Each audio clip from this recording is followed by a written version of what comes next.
Mahigit 4,000 piso na halaga ng pera at alahas ang nalimas ng magnanakaw. Ang pagnanakaw nasa pulpa sa CCTV. Nasa frontline ng balitang yan, si Ian Suyo.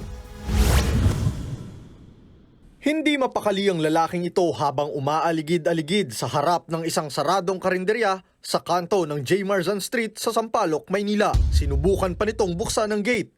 Nang mabigo siya, napagdesisyonan niyang dumaan sa gilid ng karinderya. Nakapasok ang lalaki at agad nagtungo sa counter ng tindahan. Wala siyang nakuha kaya't umakyat siya sa ikalawang palapag. Nang mapansin na may CCTV, agad nagtakip ng mukha ang lalaki. Hindi na nakita ang mga sumunod na pangyayari dahil pinutol umano ng lalaki ang kable ng CCTV.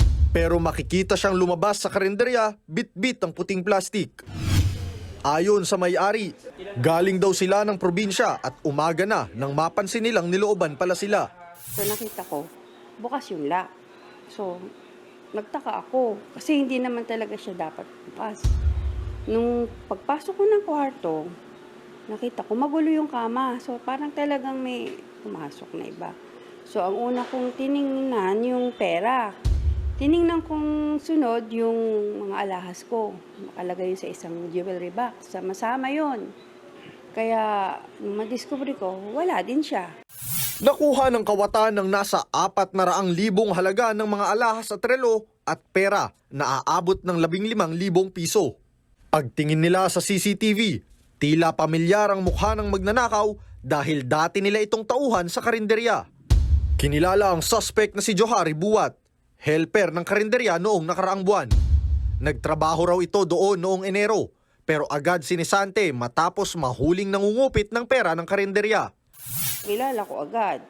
Kasi siya yung dati kong part-time na dito sa karinderya. Mga 2 weeks lang siguro siya nag-part-time sa akin.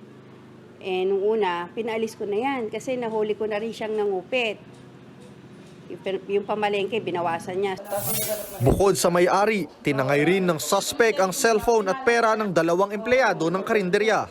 Tapos nagulat na lang ako pagbaba ko, nandiyan na yung wallet ko sa napatungan ng plato pati yung bag ko. Hindi naman namin sukat akalain na ganun yung gagawin niya sa amin. Kami, maganda yung pakikisama namin sa kanya. Isinumbong na ng mga biktima ang pagnanakaw sa mga pulis. Nananawagan naman ang may-ari ng karinderya kay Buwat na sumuko na. Kung may natutunan man sila sa pangyayari, Dapat talaga bago ka kumuha ng empleyado, kilalaning mabuti. nagbabalita mula sa frontline. Ian Suyu, News 5. Mga kapatid, Maui David po. Simula ng inyong araw na may alam at may pakialam sa mga may init at umaaksyong balita sa bansa.